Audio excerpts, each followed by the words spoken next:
Las obras colectadas de John G. Lake. Una serie de enseñanza de radio. Aventuras en la religión.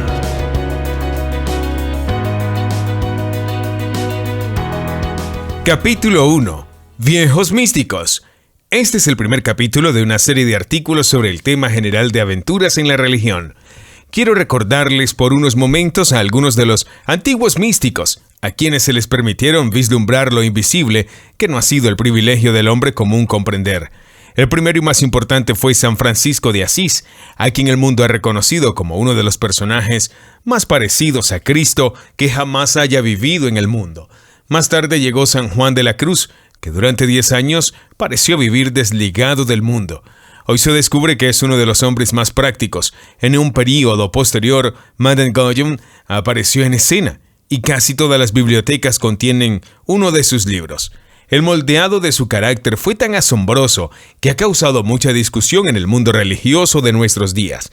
Sin embargo, solo tenemos que revisar los registros de nuestra propia tierra para ver muchos otros, hombres como Charles Finney, fundador de Oberlin College y su primer presidente. Era un abogado en ejercicio. Se apoderó de él una convicción de pecado tan punzante que se retiró al bosque a orar, y el Espíritu del Señor descendió sobre él tan poderosamente, tan divinamente, y se apoderó de él de manera tan asombrosa, que nos dice que se vio obligado a gritar a Dios que cese, que por lo menos debe morir.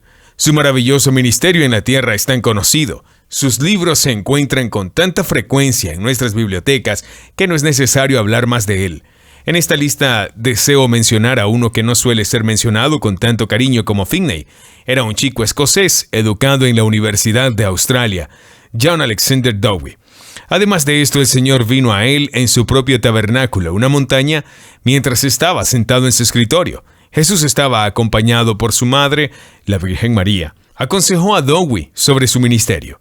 Jesús le impuso las manos y desde ese período su ministerio estuvo marcado por lo sobrenatural.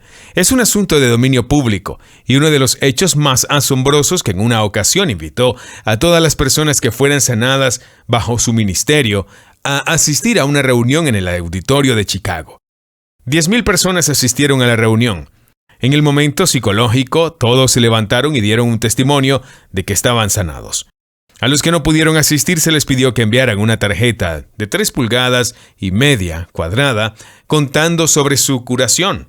Se llenaron 5 cestas de fanegas con estas tarjetas que representan el testimonio de 100,000 personas.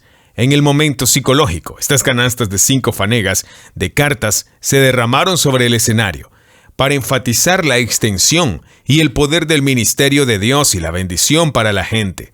Una vez más quiero llamar su atención sobre otra vida maravillosa, la de Hudson Taylor, fundador de China Island Mission. A él vino el Señor no solo en presencia personal, sino también en profecía acerca del futuro. Fue Hudson Taylor quien profetizó el gran avivamiento en Gales 10 años antes de que sucediera, dando casi el mismo día que comenzaría y su poder y extensión. Todo esto sucedió tal como él lo había esbozado. Mientras estaba en el corazón de China, el avivamiento galés fue uno de los avivamientos más notables que jamás se haya producido. Aparentemente fue orado desde el cielo por una sola iglesia pequeña, cuyas luces nunca se apagaron durante 7 años. Esto indica que una parte de esa congregación estaba continuamente en oración a Dios, que Dios enviaría un avivamiento.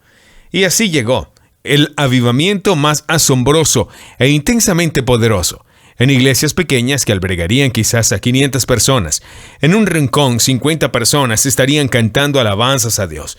35 personas estarían orando. Otro grupo estaría alabando a Dios y testificando de su poder. No fue producido por el evangelismo, sino que fue el descenso del Espíritu de Dios sobre el pueblo. La convicción de pecado era tan poderosa que los hombres se arrodillaban en sus tiendas, o donde quiera que estuvieran, para entregarse a Dios. A veces, mientras los hombres bebían en los bares de los pubs, clamaban a Dios y le entregaban sus corazones. A partir de ese avivamiento, hubo un movimiento de Dios que se extendió por todo el mundo. En nuestra propia tierra, fuimos particularmente y maravillosamente bendecidos por un movimiento que comenzó en la víspera de Año Nuevo de 1900. que estuvo acompañado por el bautismo del Espíritu Santo y multitudes fueron bautizadas en el Espíritu Santo. Después de ese avivamiento, surgió un grupo fenomenal de hombres y mujeres. Voy a mencionar algunos. La primera que voy a mencionar es Aimee Semple McPherson. Era una niña en una granja en Ontario, Canadá. Asistió a una reunión de un joven irlandés, Robert Semple, que predicaba bajo la unción del Espíritu Santo. Se convenció de pecado, abrió su corazón a Dios, lo encontró y fue bautizada en el Espíritu Santo. Finalmente se casaron y fueron como misioneros a China, donde murió de fiebre. Quedó viuda y pronto con un bebé recién nacido.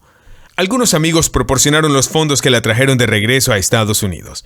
Más tarde conoció a un buen joven hombre de negocios y decidió establecerse con él y olvidar todo su llamado al Evangelio. Ella trató de hacer esto. Les nacieron 2 hijos.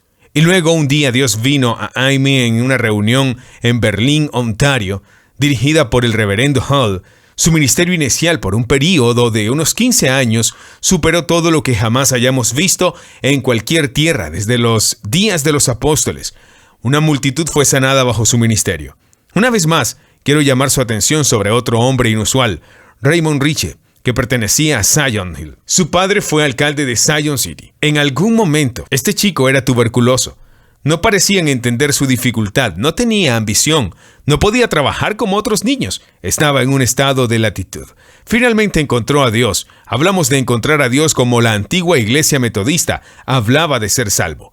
Obtener religión es decir, una y la misma cosa. Cuando un hombre confiesa su pecado y Dios entra en su corazón y le da la paz y la conciencia de su salvación, ha encontrado a Dios. El joven Ritchie, después de su salvación, estaba tan absorto en la oración que la familia se preocupó un poco. El padre finalmente le dijo que tenía que ponerse a trabajar y ayudar a ganarse la vida, pero una mujer que entendió al niño dijo: «Tengo una habitación que puedes tener». Otra persona dijo que le daría comida para mantenerlo con vida.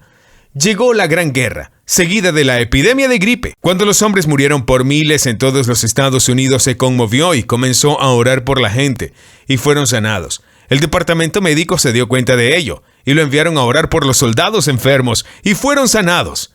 Muy bien, ha continuado en el ministerio desde entonces hasta ahora y ha dirigido algunas de las reuniones de sanidad más maravillosas que jamás se haya llevado a cabo. Otro hombre que Dios ha bendecido y usado maravillosamente es el Dr. Price. Pertenece a nuestra propia localidad. Price solía vivir en Spokane. El Dr. Price fue bautizado en el Espíritu. Inmediatamente comenzó a manifestar un ministerio de sanidad asombroso. Asistí a una de sus reuniones en Vancouver. Tenía 4 audiencias al día y 15,000 personas en cada una. Y gente por cuadra que no podía entrar. Creo que todas las iglesias de Vancouver se unieron a él en esa reunión. Fue la reunión más increíble que he visto.